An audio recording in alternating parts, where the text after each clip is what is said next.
dar essa aula, na verdade eu tinha começado a estudar uma outra coisa, mas eu não ia conseguir ter. Pronto, eu não ia conseguir ter tempo de preparar do jeito que eu queria outra aula, mas é um tema que eu estava estudando algumas coisinhas esparsas, assim, com interesse pessoal. Eu estou fazendo um curso de escultura, né, muito técnico, muito assim, prático, né, técnico e pouco, não tem nada de teoria, né? Trabalhar esses cursos assim, muito treino, muita coisa, mas deixa um pouco a desejar com relação à estética, à filosofia e tal. E é o que eu resolvi estudar essas coisas, retomar algumas coisas que o professor Leandro nos ensinava, alguma coisa de história da arte, né? Que fazem de fato falta, né, para as pessoas que estão envolvidas com arte. E no fim acabou sendo uma coisa muito mais agradável estudar isso daí, acaba sendo um assunto que valeria a pena todo mundo conhecer um pouco para poder olhar uma peça de escultura, né, uma obra de arte. A Laura tem dado umas aulas tão boas com relação à pintura e acho que eu não chego no nível da Laura nas esculturas, mas pelo menos dá para usar os parâmetros, os princípios que ela põe, né, e tentar aplicar alguma coisa nas esculturas, porque a escultura é uma forma de arte tão elevada quanto a pintura. Alguns dizem que a pintura é mais, né, Laura? Talvez. Mas... A escultura é mais. É mais?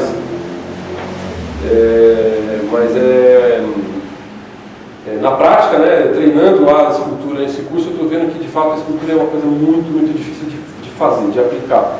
Né? Ainda mais se for uma peça, uma matéria-prima que não dá para errar, como o mármore ou a madeira, é mais difícil ainda, né? É uma coisa de uma certa tensão para quem está fazendo, né? Enfim.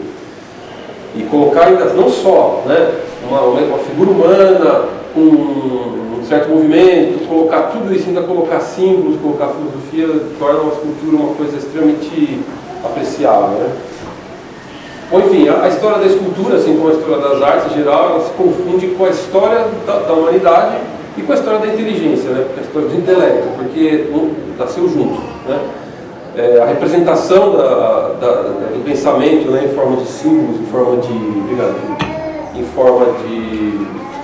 um objeto que os outros possam também aprender, é uma coisa tão antiga quanto o homem, né? A intenção seria dar uma visão geral, né, passando por vários estilos, né, mas eu acho que eu não vou conseguir passar do gótico, né? E era 4h22 da tarde, eu estava fazendo, ainda preparando a aula, 4h30 tinha que estar batizado, eu consegui preparar o gótico. Então acho que 1h30 de aula para dar 2.200 anos de história da arte, acho que dá para enrolar bastante, né? Mas eu gostaria de fato, talvez, continuar para pegar a escultura renascentista e barroca, que seria talvez uma ou duas aulas de cada tema. Não sei se saberia explorar tudo isso, mas é muito vasto, né? Só de escultura gótica é impossível falar em tão pouco tempo, né? Enfim, a ideia seria dar princípios de apreciação, né, de escultura, aliado à história da escultura, né, aliado à história da arte, mas propriamente a escultura, que deve ficar uma maneira fácil de entender um pouco como se aprecia uma escultura. Vou chegar até o barroco, mas vamos ver até onde eu chego aqui. Eu coloquei como exemplo aqui só para ilustrar a Virgem Dourada, né, de Amiens, que é uma das coisas mais sublimes que o homem já fez. Né, não sei se existe uma Nossa mais bonita. E quando a gente fala em escultura, a gente logo pensa numa figura humana, né? Mas na verdade a escultura é qualquer coisa tridimensional que o homem esculpiu, né, e colocou ideias naquilo. Então, uma coluna muitas vezes diz tanto quanto uma escultura humana, né? Essa aqui é uma coluna dórica, e eu fiz questão de colocar porque ela é muito simples do ponto de vista técnico, né, assim, olhando, são poucos traços, mas do ponto de vista de medidas, de proporções, das coisas mais espetaculares que o homem fez. E também é uma escultura, né? São peças esculpidas, pedras montadas e que tem 2.000 anos, né, não só de tempo, mas de símbolos para nos ensinar, né? Então, tratando um pouco de arte, porque assim, arte é um conceito, pode ser um conceito mais amplo, né, mas tratar das belas artes, vamos classificar então as 6 belas artes conhecidas, né? A gente pode classificar essas belas artes em 2 grandes grupos, né, com relação ao tempo e ao espaço. Essa é uma classificação clássica, né? As artes com relação ao tempo, ao espaço, né? São as artes normalmente visuais, né? Pintura, escultura e arquitetura. A arquitetura é a superior de todas elas. A pintura e a escultura são feitas para a arquitetura, né? A arquitetura é aquela que menos pode variar do ponto de vista de medidas naturais, porque ela tem uma aplicação óbvia, né? O ser humano mora nela, o ser humano usa ela, tem que andar num lugar, tem que olhar pela janela, então não dá para ter grandes variações. No entanto, ela permite dar uma grandeza para o homem, permite colocar esculturas e pinturas de diversas maneiras a tornar um edifício mais do que uma morada, uma coisa sublime, né? E as outras artes do tempo, né, que seriam a poesia, a música e o teatro. O teatro seria superior a ela, as outras duas, a música e a poesia, porque engloba a poesia e a música são feitas para o teatro, né? Agora, com relação à apreciação. Quando a gente fala em apreciar uma peça, né, a gente está falando exatamente em dar um preço, em estimar uma peça, uma peça de arte. A valorar, dar um valor, né, a saber estimar, de fato, tudo que a gente pode, olhando uma escultura, estimar um valor para ela, né? E nada mais lógico do que começar do ponto de vista material, né? A gente pode olhar, apreciar uma peça de arte materialmente e intelectualmente. Do ponto de vista material, a gente pode começar com a matéria-prima, que é aquilo que é inferior quando a gente olha uma escultura, né? Ela é feita em que material? É barro, gesso, pedra, alabastro, âmbar, sei lá, marfim, mármore, que tipo de pedra que é, né? Todas essas coisas, em bronze, né? Todas essas coisas elas vão dizer para nós valores até relativamente fáceis de atribuir, porque as peças são, as matérias-primas são diferentemente tratáveis, né? Algumas dão mais trabalho que outras, umas são mais frágeis, outras são mais raras. A gente pode tratar não só a qualidade daquela matéria-prima, mas em si mesma, mas aquele pedaço mesmo em relação aos outros pedaços. Eu vou pegar um pedaço de mármore, porque aquele pedaço de mármore é mais bonito, melhor, ou mais difícil de trabalhar do que outros mármores. A qualidade do material, tudo isso de fato envolve uma estimativa de valor a uma peça de arte. Então, uma peça em marfim, por exemplo, por que ela tem um valor enorme, uma peça em marfim? Primeiro, porque é um artigo extremamente raro, né? Demanda sacrificar um elefante para conseguir tirar o marfim dele para fazer uma escultura. Depois, tem um tamanho, ela é uma peça pequena, tem uma limitação de espaço, né? O artista tem que ter uma habilidade enorme para poder usar aquele pedaço pequeno sem estragar, com um valor enorme, né? Então ele tem que colocar detalhes. A matéria-prima permite um detalhamento pequeno, então o artista tem que ter qualidade suficiente para conseguir trabalhar com um detalhamento muito reduzido, né? de volume.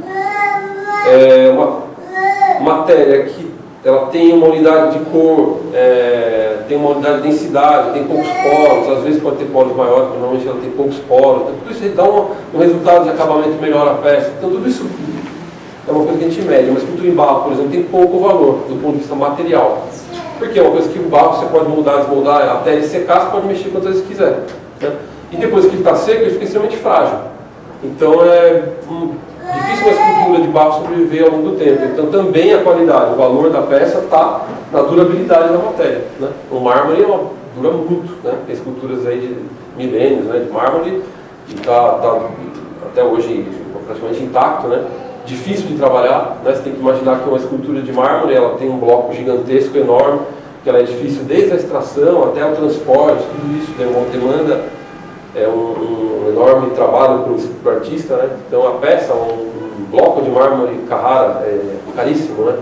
Tem um lugar só no mundo que tem esse material, então tudo isso aumenta o valor. Então você não vai colocar o mármore na mão de um artista que não sabe usar.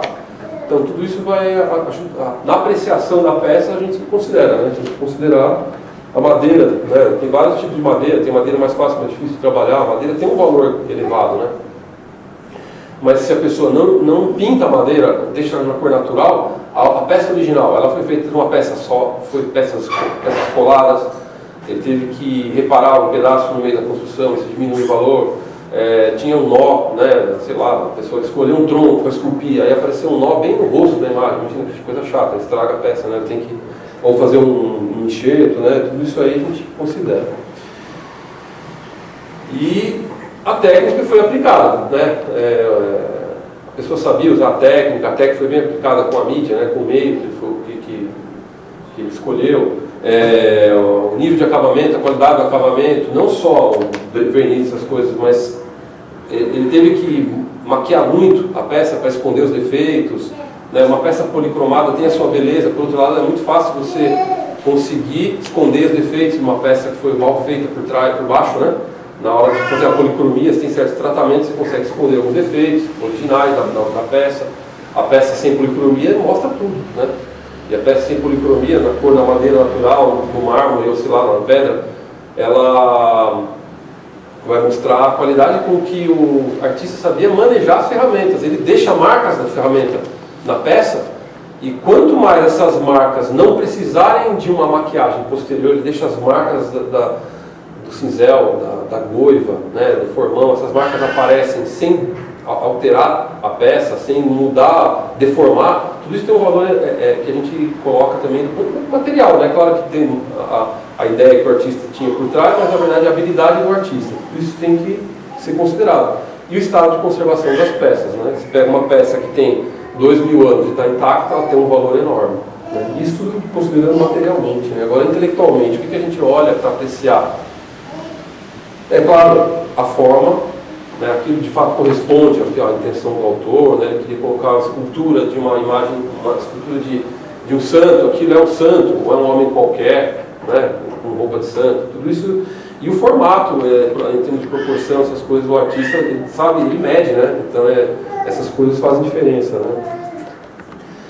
A beleza, obviamente, né, e aí são várias coisas a serem olhadas, a gente vai tratar disso ao longo da aula. Simbologia, doutrina, tudo isso dá valor, né? Uma peça bem feita, uma pintura do Tintoretto, espetacular, né? Mas é um retrato de Veneza, não tinha muita ideia, filosofia, doutrina por trás, diferentemente de uma pintura do Leonardo, que é muito mais doutrina. Então isso confere muito mais valor à peça, na escultura também, a mesma coisa, né? O que foi colocado ali de doutrina, tudo isso é possível ver, né?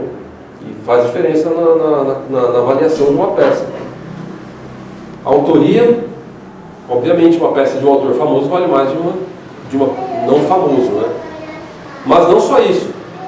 Das peças feitas por aquele autor, o quanto representa da qualidade daquele autor. Tem diferentes níveis de trabalho do Leonardo, do Michelangelo, quanto aquilo representa a qualidade dele. Isso tudo é avaliado, né? Eu lembro do caso de uma pessoa que encontrou um violino lá e supôs que fosse ter uma assinatura de um determinado autor, mas o violino é muito feio. Isso é uma história real. Aí, essa pessoa que encontrou o violino levou para os filhos desse autor. Essa pessoa mostrou o violino para os filhos e eles falaram: olha, é bruto, mas é de papá. É feio, mas foi meu pai que fez. E aí pagaram o que valia, né? Eles reconheceram, apesar de ser uma época decadente do pai, aquilo tinha um valor, né? Não era a melhor peça do pai dele. E a história da peça, né? Essa imagem, por exemplo, eu vou comprar, não, mas essa imagem pertenceu a Dom Pedro. Então, essa história que envolve, né, a peça desde a confecção até os dias atuais, tudo isso ajuda. Uma peça que de si não tem graça, mas passou por determinada guerra, por determinada situação, foi de tal pessoa, foi de tal colecionador que foi vendido. A história que envolve as peças, isso tudo ajuda a aumentar o valor, né, de uma peça, né? Vamos tratar um pouco agora dos estilos, né, e do ponto de vista histórico também. Acho que é a parte mais interessante para nós, né? Então, as peças mais antigas, as esculturas mais antigas, aí se diz que tem esculturas de 200 mil anos, sei lá, não sei estimar, não sei como é que eles estimam essas coisas, mas se conhece algumas esculturas de dezenas de milênios atrás.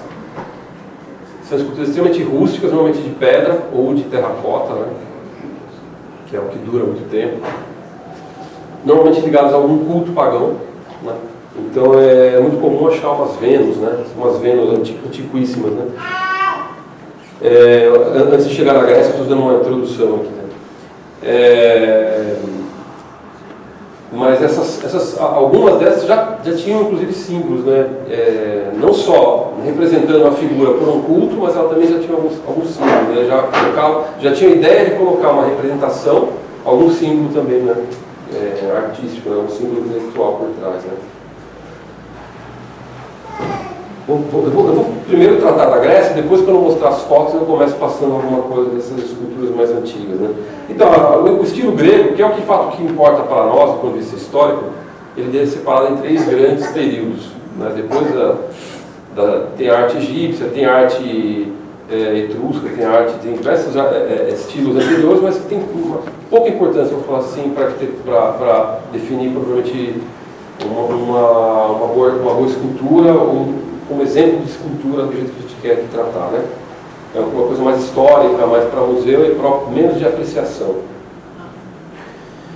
A gente divide então a Grécia, normalmente os historiadores dividem do ponto de vista artístico a Grécia em 3 grandes períodos, né? Que é o período arcaico, o período clássico e o período helenístico. O arcaico seria a primeira fase onde tem muita influência ainda de arte egípcia, né? A gente vai ver aqui muito claro isso daí. E se determina mais ou menos o início das Olimpíadas até o surgimento de Atenas, né? O período clássico seria de Atenas, passando pelo apogeu, até a morte de Alexandre o Grande, em 323 a.C., depois o período helenístico, que vai até essa batalha de Ácio, quando começa a ascensão do Império Romano. Tá certo, Pérola? Eu achei muita diferença entre os autores, esses períodos aqui, as datas, não sei o que, em todo caso. Quando eu acho, do ponto de vista artístico, essa divisão é mais comum. Eu tive um professor na faculdade, Fábio, que dizia que em todos os campos, quando você achar um especialista para dizer uma coisa, você acha um especialista para dizer o contrário. Então. Bom. Então eu vou mostrar muitas fotos, né? E a partir das fotos a gente vai poder analisar. Isso é uma escultura, né? É uma Vênus. Na verdade é o que dá para mostrar de Vênus, porque as outras Vênus não dá para mostrar. Mas já se sabe que é por causa de certos caracteres, né? Vênus é a deusa ligada à fertilidade humana, então normalmente se ressalta esses aspectos, né? Mas isso é muito antigo. Isso aqui deve ter deve ter aí 50 mil anos. Dentro do período arcaico. Na verdade ela é anterior a qualquer coisa. Isso aqui também acho que tá escuro, né? Não sei se, bom, enfim, dá para ver. Se eu apagar isso aqui faz alguma diferença? Apaga ali a luz. Apaga a luz. O que eu achei interessante em separar isso daqui é porque é um pensador, né? O terracota. Isso daí é um pensador de Tchernavog. Deixa eu achar aqui. Mas isso é uma figura humana? É em terracota. 500 mil anos antes de... 5 mil anos antes de Cristo. Ele está sentado pensando. É um pensador. E é engraçado porque não é uma peça de culto. Ele está representando um problema humano, né? É um homem pensando. E aqui é um touro de ouro. É de Maikop.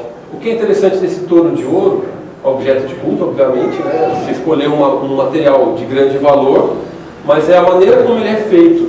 O ouro não é um material que você acinzela, você vai esculpindo ele ainda mais maciço. Ele já usou foi feito uma técnica chamada cera perdida. Então é uma técnica complexa, né? Se estima em 2500 a.C. Mas o que é a técnica da cera perdida? Normalmente essas esculturas em prata, ouro, bronze, uma das técnicas é da cera perdida. Aqui você faz uma escultura em cera, e aí você pode errar quanto quiser. Chegou você faz o modelamento, né? Chegou no desenho que você quer. Aí você faz uma cobertura negativa, que pode ser em barro, em gesso, alguma mídia mais mole, né? Mais friável, que você possa quebrar ela depois. Feito lá uma cobertura que vai deixar aquela cera englobada, né? Por esse material mais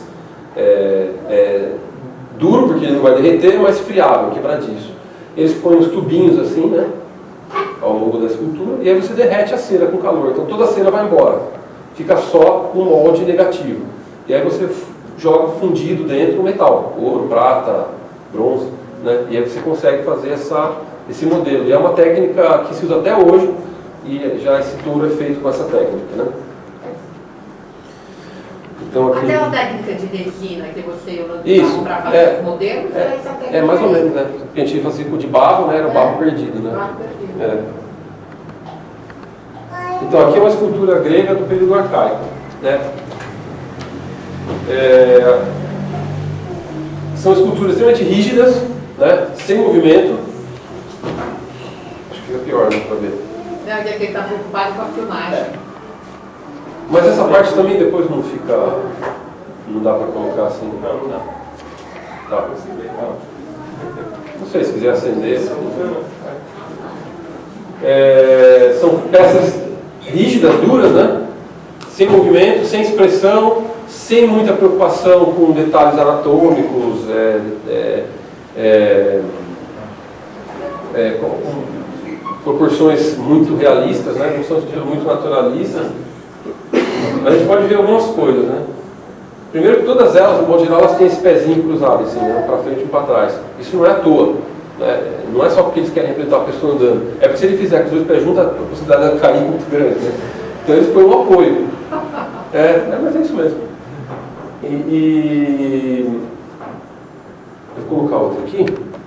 Aqui é uma outra escultura bem conhecida também, que já tem traços que eles chamam de um sorriso arcaico, né? Começa uma leve expressão do rosto, né? Um pequeno sorriso, mas o cabelo é muito típico nesse cabelo aí das coisas gregas, da egípcia, né? Isso aqui é um casal egípcio no cinema, sei lá onde estão indo.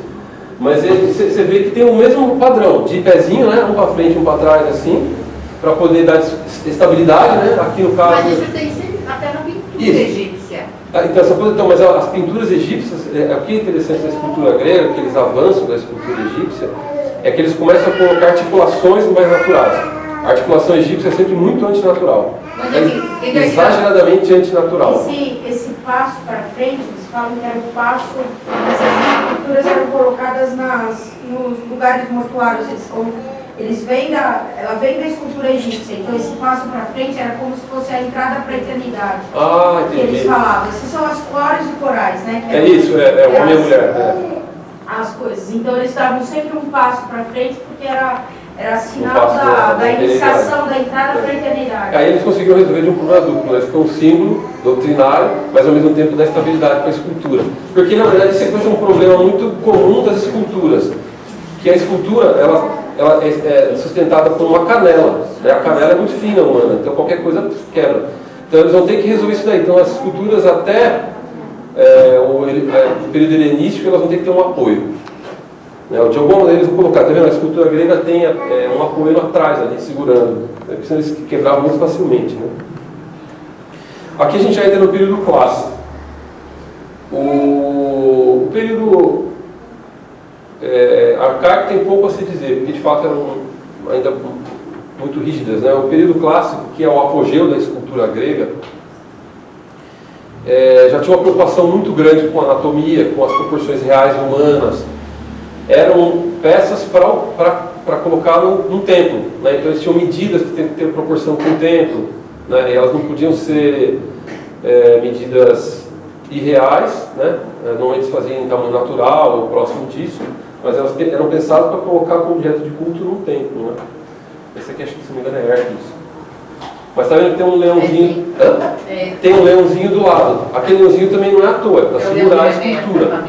Acho que deve ser a pele do a pele, exatamente. Você vê que ele está de esse acho que é o Doríforo, exatamente. Essa escultura eu coloquei para... Porque no período clássico é onde você tem os nomes dos grandes escultores. Né? Antigamente, no período arcaico, não se conhecia assim, nominalmente escultores, porque não era uma coisa de grande importância. Aqui você tem, porque os grandes escultores eles eram sumidades assim, no povo, né? Eram gente de fato de grande estima, né? Eram autoridades. E era gente de fato muito capaz. Né? Esse aqui é do Policleito, ou Policleitos, que era um grande artista. De fato, não só como não era só hábil com as ferramentas, mas ele também era um grande teórico. Né? E esse dorífero ele é famoso porque foram aplicadas medidas, né? Foram aplicadas as técnicas e as proporções que o escultor colocou em teoria, né? Ele tinha uma espécie de tratado, né, que ele chamou de cânon, onde ele colocava números, né, teorias matemáticas, proporções humanas que deveriam ser aplicadas na escultura, né? O homem tem que dar medida, tem que aplicar assim, o homem perfeito, sempre idealistas, né? Eram sempre preocupados muito com o homem ideal, as medidas ideais do homem, né, que são muito diferentes da gente. E essas medidas no dorífero estão aplicadas, né? E o que é interessante aqui é que o Policleitos ele tinha uma preocupação com a simetria. Agora, a simetria, né, a gente normalmente pensa muito simplesmente na simetria como se fosse um eixo com duas coisas iguais, ou na flor, que são vários eixos com as partes iguais, né? E não é só isso. A simetria é uma relação das medidas, todas as medidas do corpo, né? Todas as medidas da figura. Então, o braço, as medidas, as divisões do braço, seja a posição que a figura tiver, as medidas têm que estar lá, né? O músculo tenso, o músculo rígido, o músculo relaxado, essas medidas elas são conhecidas e tem que manter essa proporção para poder fazer uma escultura chamada bela. E o Policleitos ele tinha essa preocupação e ele fez esse dorífero baseado nessas medidas. Aqui é uma Amazonas, né, uma mulher, apesar de ser meio forte, é uma mulher. Também todos eles, uma coisa que ele tem que eles se apoiam. Tem que ter esse apoio. E eu vou falar de uma outra coisa também, só mostrar a última, que é o diadúmeno. Repara que todas as esculturas, elas têm um pé que está apoiado, com a musculatura rígida, e um pé meio tortinho, relaxado. E você tem um braço, ou de algum modo, no lado oposto, um braço relaxado e um braço mais rígido, né? Isso vai ficar mais claro em outras esculturas que eu vou mostrar, formando uma espécie de diagonal, né? Esse é o chamado contraposto. É uma aplicação de uma ideia de ter que ter um pé firme, né, para poder dar sustentação, mas o período arcaico ele tinha os dois pés muito firmes, né? Isso dava muita rigidez e pouca expressão à escultura. Então, para você poder conferir uma leveza, uma delicadeza e um certo movimento à escultura, você tinha que ter um pé relaxado. Para isso, o pé tem que estar firme. E a musculatura dos dois é diferente, né? A musculatura da perna rígida é uma e a musculatura relaxada é outra. Vanini, vale a pena depois ver, porque, assim, a rigor, uma vez eu escutei essa explicação num museu lá na França. A rigor, os originais, eles eram feitos na Grécia, eram feitos em bronze. Você vai perguntar. Mas pode falar. Não, então, quando se vê, por exemplo, esses apoios, são cópias romanas. Porque os bárbaros... Os originais não tinham muito apoio? Os bárbaros, quando eles invadiram, eles derreteram toda a Grécia para fazer armas. Então, o que sobrou foram as cópias que os romanos faziam. Que no bronze você tinha uma liberdade que no mármore você não tinha. O bronze é mais resistente. Então, são raríssimas as estátuas assim, originais. Tanto que a gente vê que alguns apoios parece que não tem nada a ver com a escultura, né? De estátua grega original em bronze tem 7 que sobraram. Aí o resto dessas, eu não sei, teria que identificar cada uma. Tem algumas, por exemplo, a Vênus de Milo é em mármore e é original. Mas as de mármore originais da Grécia, elas são bem raras. Por isso que todos esses apoios esquisitos são cópias romanas. Porque o original é tudo predominantemente em bronze. Fazendo predominantemente. Mas essa ideia de fazer então esse contraposto, isso aí vai ser aplicado, até os renascentistas usavam isso também, porque confere delicadeza, né, ao movimento, né? Repare que os movimentos também não são exagerados, são movimentos muito equilibrados, né? E aqui entra uma ideia que é interessante de procurar, que é a ideia do equilíbrio dinâmico, né? Isso é uma coisa que uma vez um professor de biologia ele deu uma ideia, né, muito interessante para saber o que é o equilíbrio dinâmico. São 3 situações possíveis, que seria um equilíbrio estático, um equilíbrio dinâmico e um desequilíbrio. E para a gente pensar nisso daí, tem uma ideia de um cone. Imagina um cone.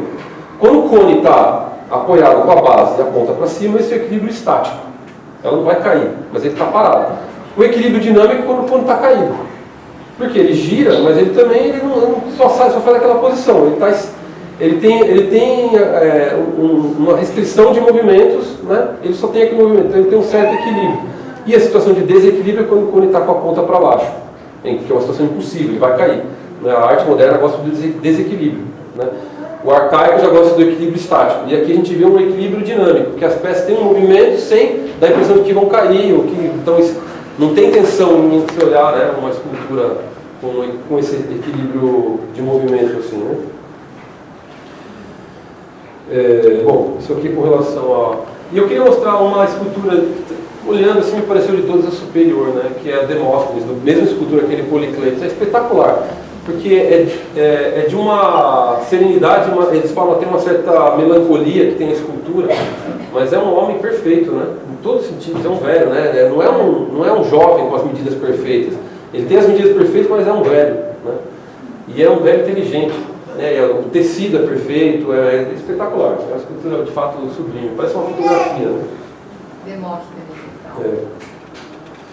então esse aqui é o Policletos, que é um dos mais importantes, e o outro é do Fídias, né? Fídias é o mais famoso, mas do Fídias tem nada quase, né? Não sobrou nada. E é o mais famoso. Uma coisa que o Fídias tinha de interessante é que ele começou a colocar membros projetados no espaço. Antes a gente tinha visto, eles eram com movimento, mas os membros muito próximos do corpo. O Fídias já começava a colocar os membros para fora, né? Os braços, a escultura tinha uma amplitude maior e tinha uma coisa de olhar a escultura, dar uma volta na escultura de todos os lados, você tinha uma visão interessante da escultura, não era para ser olhada só de frente. Né? As esculturas normalmente eram para ser olhadas só de frente. O Fídias já faz uma escultura para você olhar por toda a volta. Isso é um avanço, né? Esse aqui é o Zeus, né? Que parece que é o tamanho, né? A gente vê um homenzinho embaixo ali. Não existe mais isso aqui, mas é gigantesco, né? Mas isso não é uma coisa que não existe, né, Fábio? É uma reconstrução. Não, se diz que ele tinha feito. Sim, mas é uma... Não existe mais. Não existe. Não existe nada. Ficou para a lenda. E essa aqui é como chama? É uma das maravilhas, né? Essa aqui mas quando Zeus aonde? Olímpia. Olímpia. Em Olímpia. Zeus de Olímpia, mas não sei se estava no Párteno, estava no Párteno. Foi destruída pelo fogo. É no Párteno que estava Zeus, né? Eu esqueci o nome dessa terceira aqui, não estou achando. Essa terceira é dos Atenas. É? Parece que influencia em duas aí, esquisita. Essa estava no Párteno também. Isso, essa que estava no Essa que estava no Párteno. Mas também, essa é gigante, olha o tamanho do homem embaixo ali, né? Isso é uma reprodução, acho, né, Laura? Porque não devia ser assim colorida, devia, Laurinha? Eles pintavam tudo, né? Até o tempo era todo pintado. Eu não sei. Então, isso é uma divisão que tem. Eu vi uns autores dizendo que nem todos concordam com isso, mas normalmente se supõe que eram todos pintados, as esculturas pintadas também. Esse é o Discóbulo, né? Que ele tem uma importância... Esse é daquele que você falou, do... que estava separando os membros? Como é o nome dele? Não, aquele é o Fídias. Tá. Esse não é do Fídias. Não, esse é do Miron. Mas ele tem uma coisa interessante, porque ela acabou ficando muito famosa, né? Escultura extremamente famosa. Então chamaram todo tipo de gente para olhar essa escultura, né? Artistas, filósofos, até atletas, né? Então, os atletas dizem que essa posição não existe, né? Para quem vai lançar um disco, seria absolutamente inútil, né? Uma posição inútil. Mas os teóricos, eles dizem que essa escultura tem uma perfeição porque o Miron, ele tinha uma precisão, ele buscava uma tal uma perfeição nas coisas que ele fazia, que ele não queria representar um atleta, de fato, com todo o esforço para lançar um disco. Porque senão ele colocaria a expressão no rosto de tensão, de dor, de preparação, o pulmão inchado, os músculos tensos, tudo isso. Porque não. Aqui é como se fosse um atleta num movimento, como se ele estivesse carregando para lançar o disco, né, porque ele queria representar de fato um atleta com o máximo de movimento, no entanto com o máximo de estabilidade. Então todos os músculos estão relaxados. É como se ele carregasse, né, para lançar o disco, e entre o movimento de carregar e o movimento de lançar tivesse uma energia potencial máxima, um repouso máximo para inverter o movimento. Então ali ele quis mostrar, é um ponto único no movimento de lançar um disco. Então ele não tem expressão de dor, de tensão, de esforço. Não tem, assim, seria o máximo de energia potencial, o máximo do equilíbrio dinâmico de um lançamento de um disco, né? E não é uma posição muito natural para quem lança disco. Em todo caso é impressionante, né, tudo que ele conseguiu reunir nessa... bom, do ponto de vista anatômico também é perfeito, né? A simetria também, tudo isso é muito cuidadoso, né, com isso, né? E com isso eu passo agora para o período helenístico, que já seria uma fase de decadência, né? A Vênus eu tive praticamente pintar ela inteira, porque não dá para mostrar. Essa também não sei se é essa a original, mas é o que sobrou dela. Essa já seria a original, né? Os braços dela não existem mais. E o período helenístico eles dividem em dois grandes blocos, né, dois grandes perfis, não necessariamente período de tempo, mas em perfil de escultura. Seria um perfil mais severo, né, mais rígido. A Vênus ela é muito sóbria, né, de movimentos, e você tem um estilo mais barroco, mais exagerado, mais um pouco descontrolado até. Seria a Nice, né, a Vitória.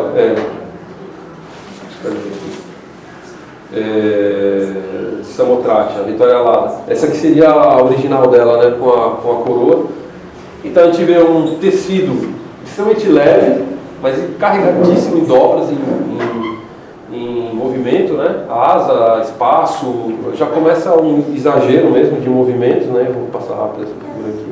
Esse aqui é um outro também, que é um gaulês moribundo, que é uma coisa espetacular, do ponto de vista técnico, né? De fato alguém morrendo. Ele tem as armas depostas no chão, ele foi ferido de morte, ele tem até uma filha, se não me engano, do lado, e ele está morrendo. Mas ele está morrendo, se olhar a escultura, tem todas as expressões de alguém que está morrendo, né? O rosto, a rigidez muscular, ele está caindo lentamente, né? Então tudo isso é muito preciso, né, nessa escultura. Mas é uma escultura decadente. Helenístico, agora é tudo helenístico, né? É a fase mais decadente. Você sabe os autores ou não?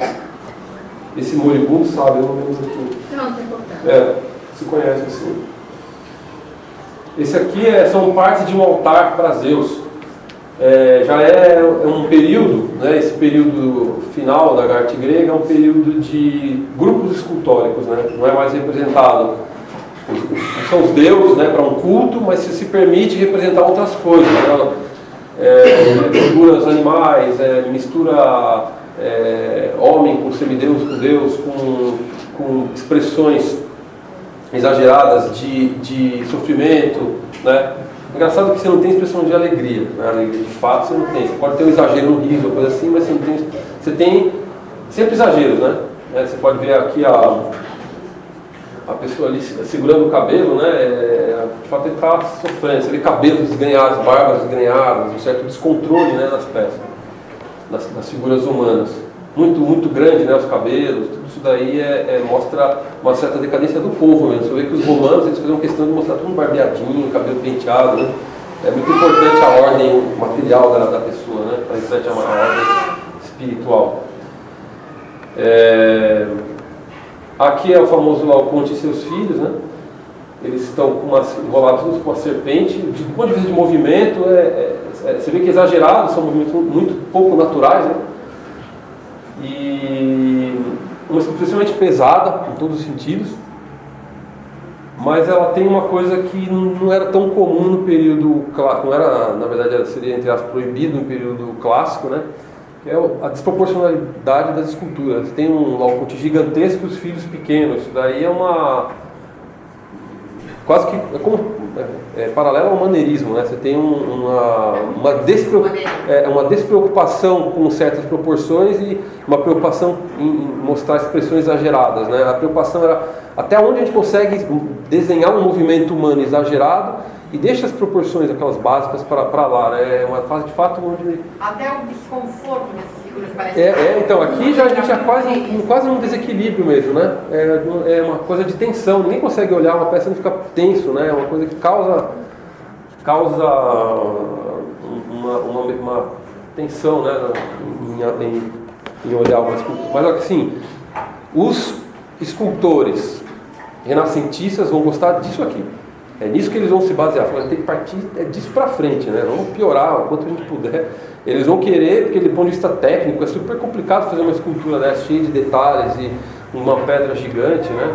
As expressões ao máximo, o rosto com todos os seus deformações, né? De um super complicado de fazer, né?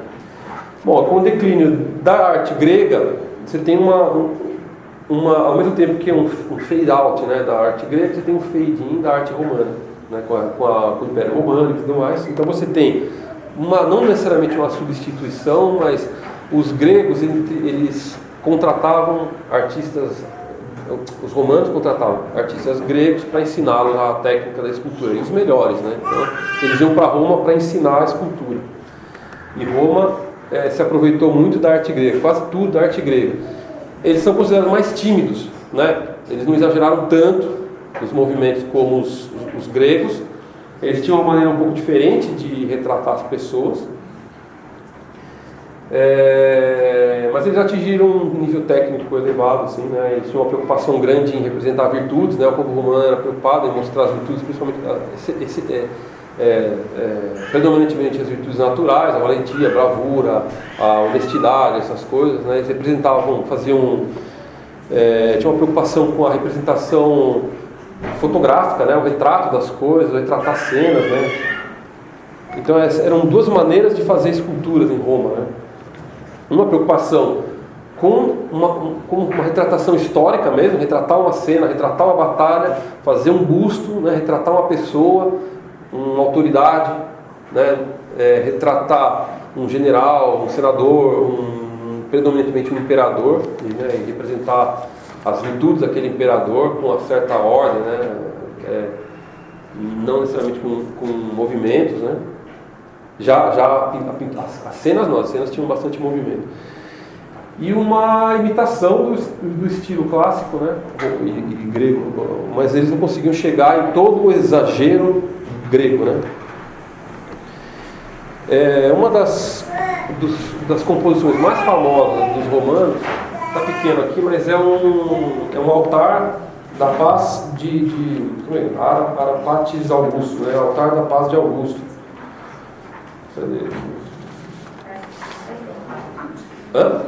Arapates Augusto, né?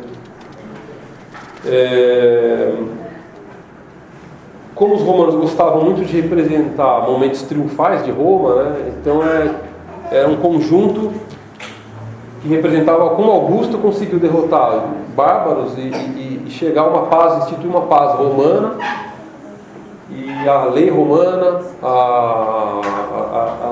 as regras romanas, né? A implantação, né? E a subjugar os povos, né? Com quem eles dominavam. Isso representado bem nesse altar. E era um altar, porque era um lugar de culto, onde tinha sacrifícios, né? Mas é um altar que tem cenas bem interessantes, né? Aqui é o imperador, né? Não, eram senadores, acho, ou é o imperador. Deixa eu ver se é o próximo. Então eram senadores. Esse é o imperador Augusto.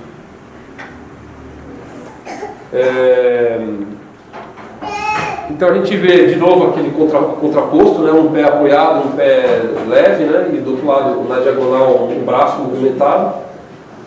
O que é aquela figurinha humana? Então, aquilo é um cupido.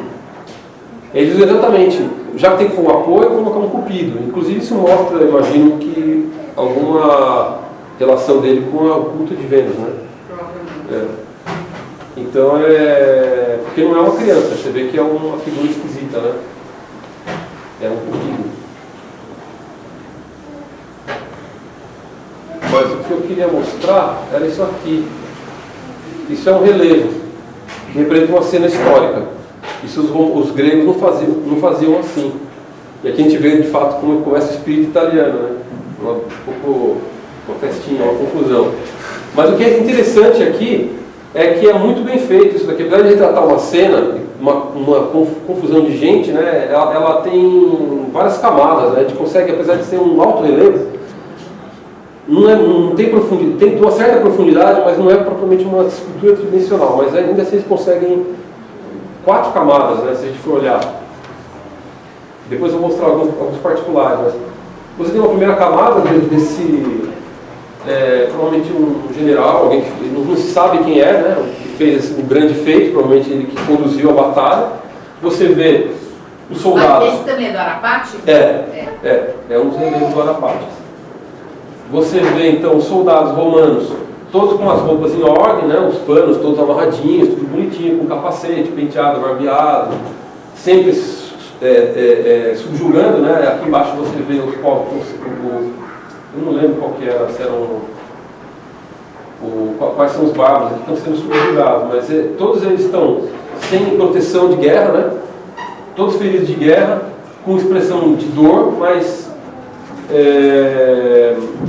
é como se ele quisesse fazer uma foto no momento exato onde tivesse a paz dos soldados e o terror dos vencidos, né?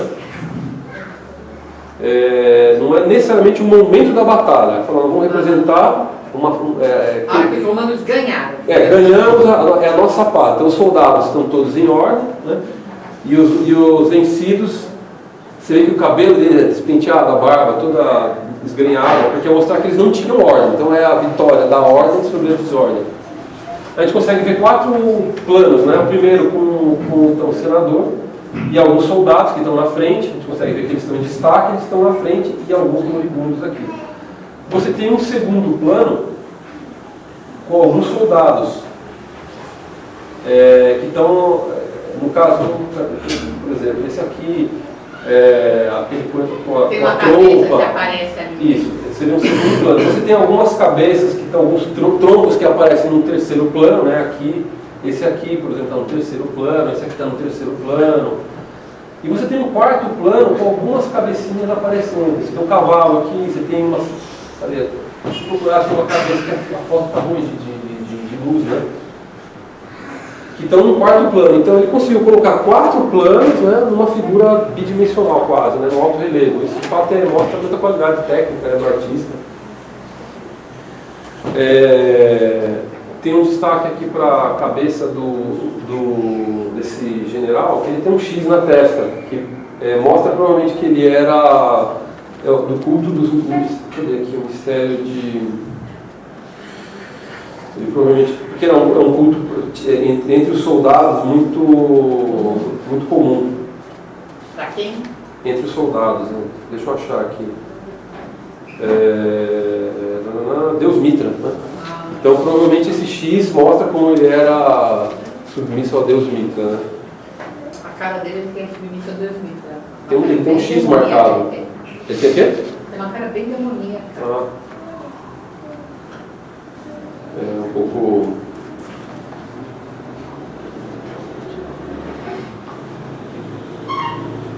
Bom, então as esculturas romanas eram muito usadas em sarcófagos, em túmulos, né, como os egípcios e os gregos também, né,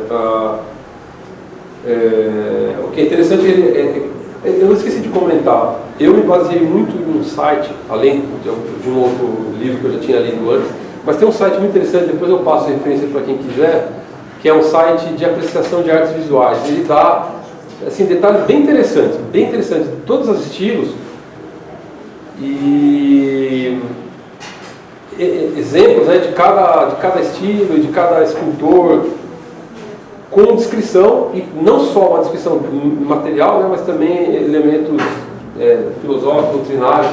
Quando ele chega no gótico, ele faz um negócio que normalmente a gente não vê assim nos livros, né, ele faz uma apologia ao gótico muito interessante, vale a pena ver esse site depois.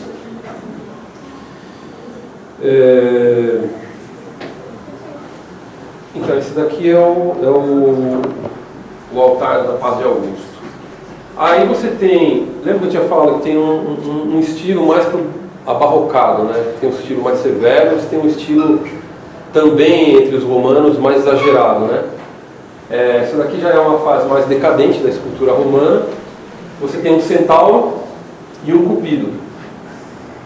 O que é interessante é a figura do centauro, porque enquanto o minotauro seria um homem com cabeça de touro, mostrando um homem muito subjugado às paixões baixas, né, que ele tem uma cabeça animal, o centauro representa o contrário, que é um animal subjugado pela inteligência, pelo homem, né, ele tem um tronco humano, de homem, né.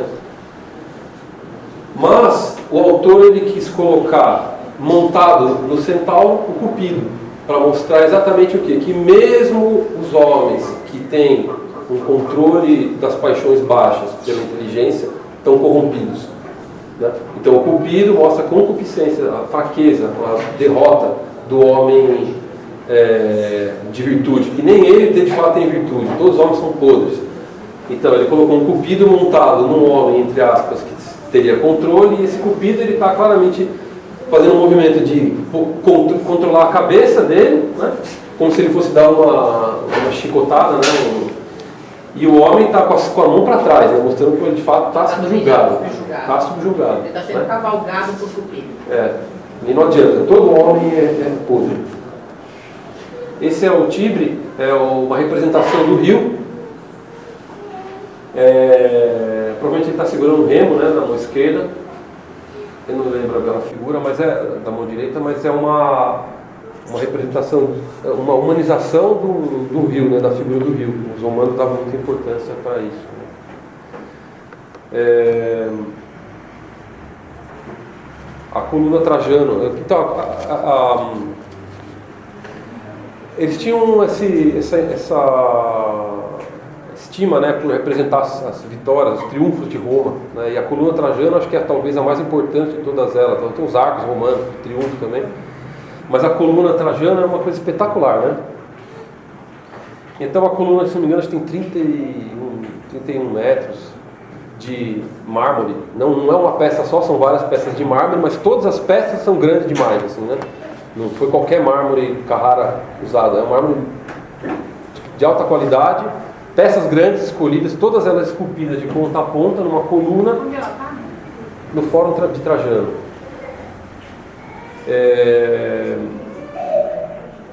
E ela tem a história de Trajano em espiral, contada em espiral, né? Então toda essa base, todo o corpo da coluna é uma história contada, né, que vai subindo, né, até chegar no ápice com o triunfo de Trajano. Então são cenas de batalha contínua, ele vai emendando as cenas. Se não me engano, acho que são 23 voltas que ela dá, né? Até chegar em cima. Acho que até tem os números aqui. Então são 30 metros de altura, 35 total com o pedestal, né? Uma série de 20 peças de mármore sobrepostas, né? Ele fala com tambores, né? Tambores de mármore. Cada tambor 32 toneladas. Em diâmetro de quase 4 metros, 3,7 metros. O comprimento total da volta é 190 metros. Você abrir uma fita, né, dá 190 metros de escultura, até a ponta. Deixa eu ver aqui. São 180 passos. Cadê aqui? Uma espiral com... acho que são... é uma escada de 185 degraus para poder chegar até o topo, que não é pouco, né?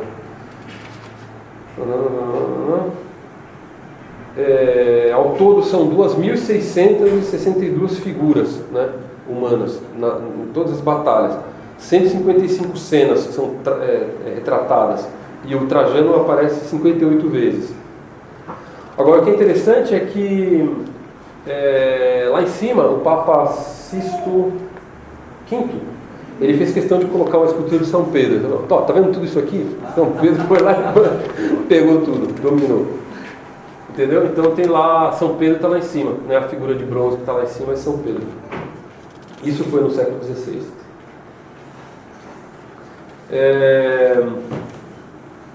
Que horas são? Será que eles apunham lá em cima no século XVI? Pois é, boa pergunta. Helicóptero.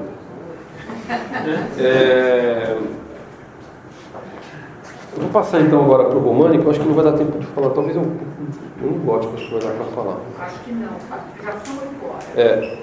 Para ter uma ideia como é que era, isso aqui é um particular da cena. Eu esqueci de mostrar isso aqui. Então, mas ela não está pintada assim, a marca. Não, isso aqui é uma simulação, mas era original, supõe-se que era originalmente assim, né? Tudo policromado. Como se não bastasse tudo, ainda tinha cor. Então vê que é um alto relevo de grande qualidade, nível técnico, assim, não é uma peça qualquer não, é muito bem feito. Então, o tratado românico eu tenho pouco tempo, né? Depois eu acho que eu vou pegar uma outra aula para tratar do gótico, o barroco e o renascimento e o barroco, né? Então, da queda do Império Romano até o ano 1000, mais ou menos é o que se estima para o românico. Isso do ponto de vista de escultura, porque a gente sabe que assim, o gótico começou com Saint-Denis, né? Mas, do ponto de vista de escultura, você não tem um momento em que acaba o românico e começa o gótico, né? É uma linha muito tênue. Então tem esculturas do gótico primitivo que você pode chamar de românico tranquilamente e você tem esculturas, por exemplo, o pórtico da Glória de Santiago de Compostela, que é românico, mas são esculturas quase góticas. Se você olha, então ficaria como gótico, de tão interessante que é, assim, como...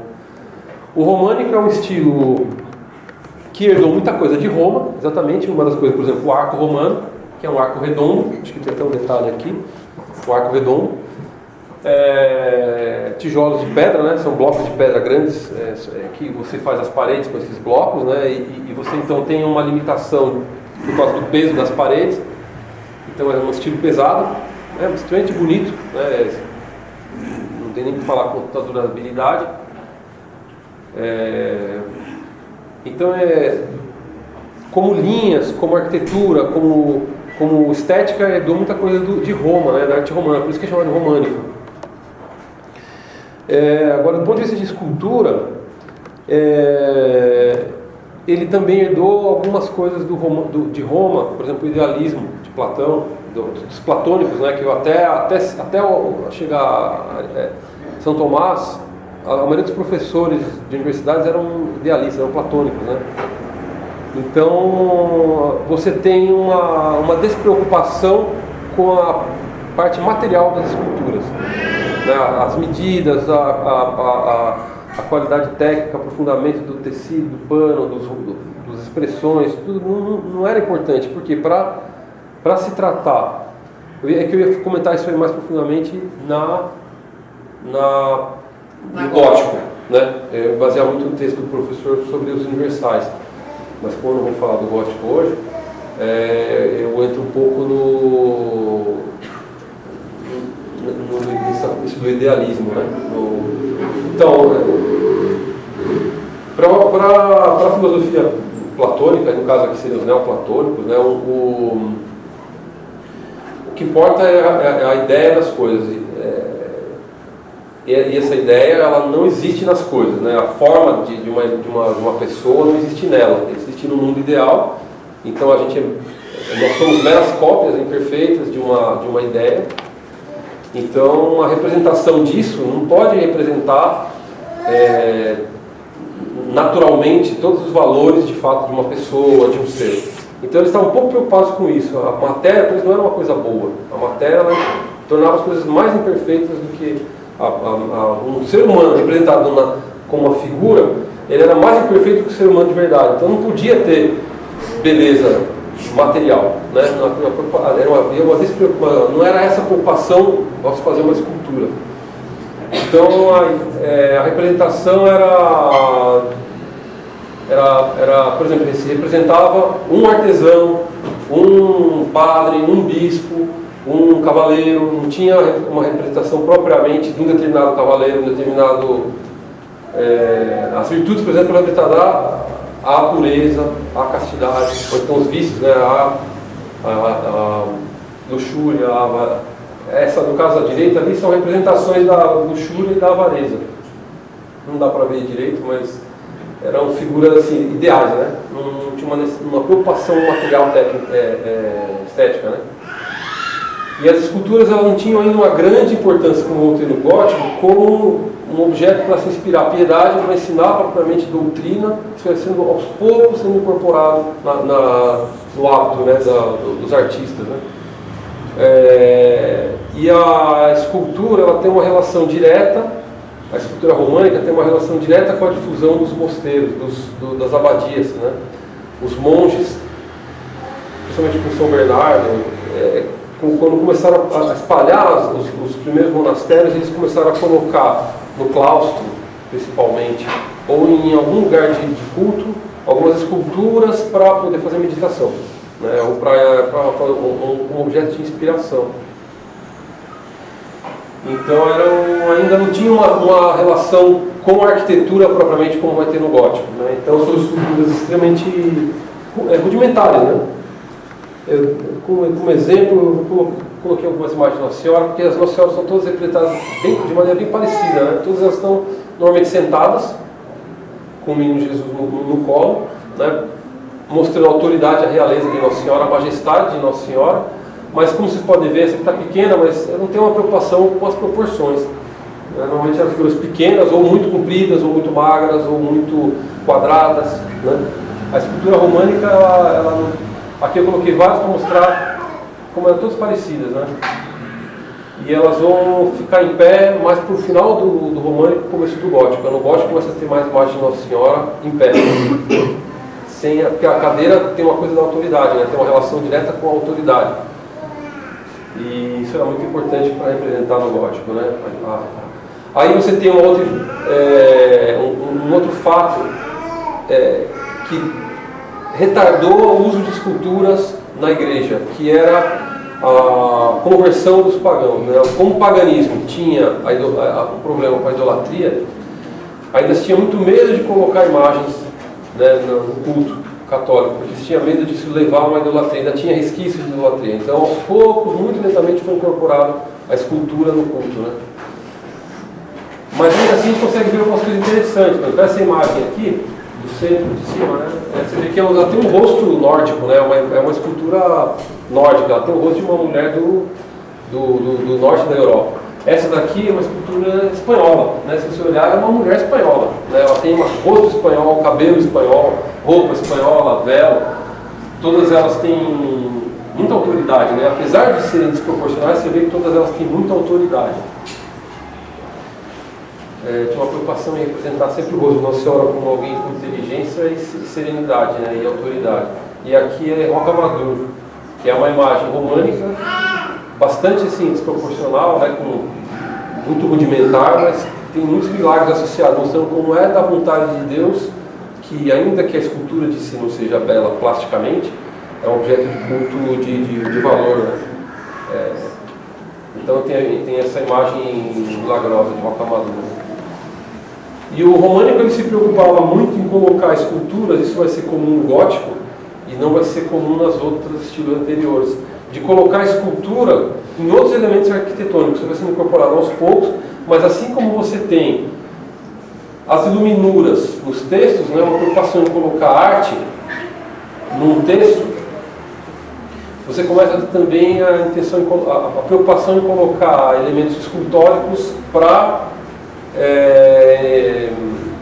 tirar o peso das linhas arquitetônicas, né? Então você tem uns frisos, as molduras, as traves, né? Os capitéis com bastante ornamentação. Os gregos usavam ainda alguma coisa de capitéis ornados e tudo mais, as folhas de acanto, mas aqui o românico começa isso mais intensamente até o gótico, praticamente esconder a arquitetura atrás de ornamentação, né? Então você vê figuras humanas, animais, vegetais, tudo misturado e com linhas pouco naturais, né? Mostrando o domínio da razão sobre Aqui é uma cena do batistério de Parma, que é bem característico romano. Você vê que as figuras, elas estão em pé ou estão sentadas, né? A gente não consegue saber, porque você fala, elas estão sentadas porque elas estão numa mesa, mas você tem uma figura em pé do lado que não está com a mesma proporção, né? Então os rostos ainda são sem grande expressão, né?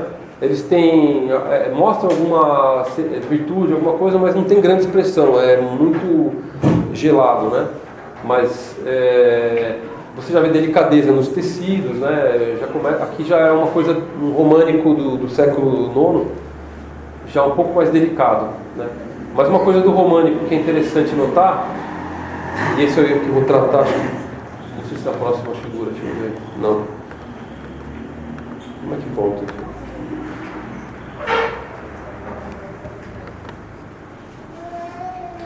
Mas isso é o gótico primitivo vai. Por isso que é difícil mostrar quando termina o românico e quando começa o gótico, porque você tem elementos muito comuns entre os dois.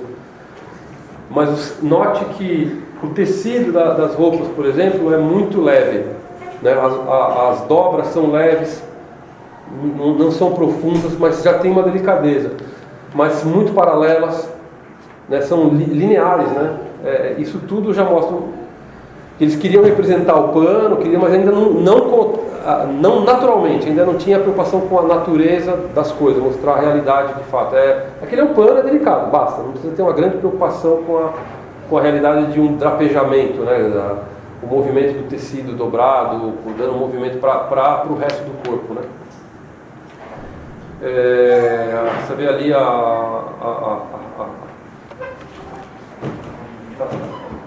as dobras todas bem paralelas e leves, né? Isso aqui é bem comum no românico.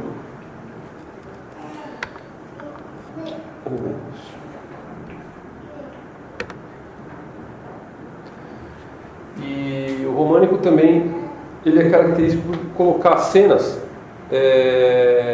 a diferente do romano, que tratava uma cena de batalha, né? Aquela batalha, né? O românico, ele vai colocar cenas de julgamento, cena do julgamento final, cena da criação do mundo, cena da condenação ao inferno, colocando tudo reunido, né? Grupos escultóricos muito densos, né? Então você tem alguma coisa de expressão de dor no inferno, mas figuras meio animalizadas, né? Toda hora eu estou apertando o botão errado. Mas com algum movimento, mas não muito. Esse aqui já é um românico quase gótico, tá vendo? Ele já tem bastante movimento, as figuras já não estão de frente, elas já têm o rosto de lado olhando para alguma coisa. Isso daí é um certo movimento não comum aos séculos anteriores, que é quase gótico já.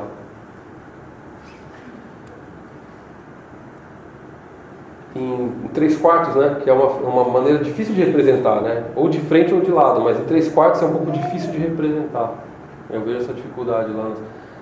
E aqui já eu vou falar assim, o final do românico, já é praticamente um gótico, né, um gótico primitivo. Uma figura comum do românico é essa estátua-coluna, né, isso o gótico primitivo também vai ter, que é uma função arquitetônica, que é a coluna, mas uma escultura que ela é feita com uma limitação material, porque eles usavam uma pedra, um espaço de uma coluna, só que eles faziam uma escultura, ao invés de ter uma coluna, faziam uma escultura. Então, com muito pouco movimento, são bem lineares, né? Elas não vão ter as proporções longas do gótico, né? O gótico vai ter proporções humanas bem mais longas, né? Mas o românico você tem homens ainda pequenos, né? Você não tem homens tão grandes como no gótico. Agora, essa figura da direita, esse aqui, se não me engano, é em Évora. Bem bonito. Esquerda é Évora. Você vê aqui que as colunas são redondas, né? Que é do românico. O gótico vai ter colunas redondas, conforme ele vai passando o tempo, as colunas vão sendo subdivididas em partidas, né? E muito ornamentadas, né? As colunas redondas assim é mais do românico. E ali você tem o portal de Santiago, Compostela. Você vê que a escultura está rindo, né? Isso aqui é quase uma novidade. Não era comum representar uma figura sorrindo. Aqui a gente já vê um prenúncio do gótico, né? Que mostra uma alegria, né? Ele quer colocar não um exagero, um deboche ou um sofrimento, mas ele já coloca um sorriso sereno. É super difícil representar um sorriso. É muito mais fácil representar um rosto dando uma gargalhada, porque a deformação permite exageros, né? Permite um certo erro. Um sorriso não. Se você deformar um pouquinho, ele já perde o objetivo, né? Você está fazendo escultura com o quê? Com madeira? por enquanto é um material similar à argila, é um plastilina chama. Mas a gente já vê a barba com mais movimento, ainda não está o movimento da barba como a gente vê no gótico, no barroco, mas a barba já tem um certo movimento. E aqui sempre a ideia de agrupar todo mundo num espaço pequeno, né? Ao invés de colocar uma coluna, um elemento arquitetônico, vamos colocar uma coluna, mas vamos colocar uma figura na frente para esconder a mera função. Vamos dar uma função com uma certa beleza e ensinar. E você colocando os profetas, né? Normalmente se colocava os profetas de um lado e os santos do Novo Testamento do outro lado, para mostrar como uma certa relação entre eles. Normalmente se colocava um profeta que tinha uma certa relação com um santo posterior, ou de virtude, ou de fato, de ato, né? Mas mostrando, indicando um centro, né? A porta da igreja ela não é um mero elemento de entrada, mas ela tem uma conotação de fato de conversão, né?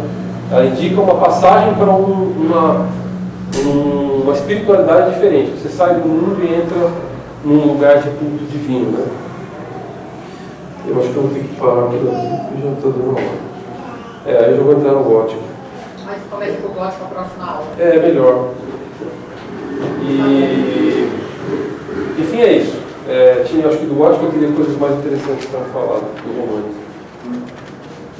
Tá bom? Alguma pergunta?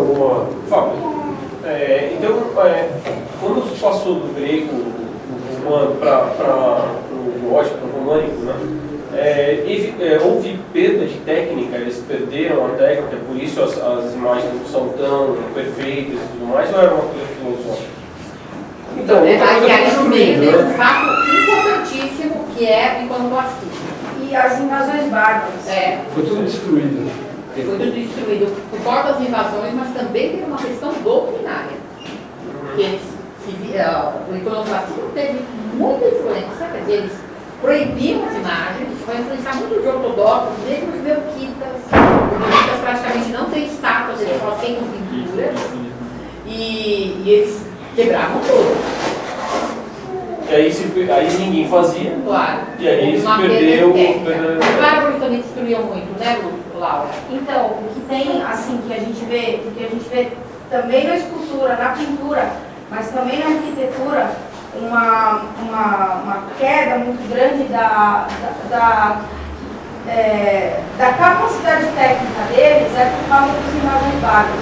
Isso aí foi uma coisa providencial, porque o paganismo que havia antes no Império Romano, ele tinha que ser, era como um campo cheio de mato. Para plantar a Idade Média, tinha que queimar tudo, né? Então a gente vai ter os bárbaros fazendo esse papel de destruidores que vão atuar do lado da providência e destruindo tudo, tá? E aí o que os bárbaros, é bem interessante, eles vão preservar só os mosteiros. Então os mosteiros eles não atacavam, porque os mosteiros não eram interessantes para eles. Então todas as obras, isso vai acontecer também com a filosofia, com os textos, todas as obras importantes eram levadas para os mosteiros. E toda a arte antiga vai ser levada para os mosteiros, o que sobrou, né? E toda a filosofia. E depois que passou esse grande avalanche, vai ser dos mosteiros que vai ser plantado de novo na terra. Só que aí vai ser pasteurizado. Então é uma coisa muito bonita, né? Porque parece que foi pensado, né? E aí pode surgir a Idade Média, mas tem que começar de novo do zero. Acho que seria impossível se incorporar uma técnica, se incorporar os defeitos de quem estava ensinando, né? Porque você vê que todo o paganismo, eu fiquei muito temeroso de mostrar, né, as figuras, né? Porque coisa que não dá para mostrar. Mas você tem, mesmo que você cobrisse, tem uma coisa de sensualidade, de movimento que interessa, né, propriamente para a doutrina, né, para difundir a doutrina, a piedade, etc. Mas, é mais para uma qualidade técnica. No gótico eles vão conseguir atingir a perfeição de tudo isso, porque eles vão dar movimento, equilíbrio, delicadeza. Ele vai superar o Renascimento assim disparado. Você falou que eu me baseei aqui, ele vai falar: se você colocar as esculturas góticas de bom nível, do lado de uma escultura renascentista de bom nível, do ponto de vista técnico, de anatomia, não deve nada. É que o renascentista, ele tem que mostrar essas coisas. Ele é como um cientista, ele é análogo a um cientista, né? Ele tem que medir tudo e mostrar tudo isso. Tem que estar tudo medido, mostrado, o outro vai olhar e vai falar, não, essa medida. Então eles estão expondo a obra dele. Por isso que se conhece, quando ele quer expor a qualidade do estudo, ele tem uma venda para fazer, então aquela peça foi comprada, ele tem que ter um nome também, tem que ter publicidade. No gótico não se conhece quase o nome dos autores, dos escultores, e muito menos no românico, né? Imagina, no românico menos ainda. Bom, é isso, mas em termos de técnica, eles vão como que começar do zero e vão ultrapassar, né? Um impulso, né? Bom, alguma outra colocação, pergunta, dúvida?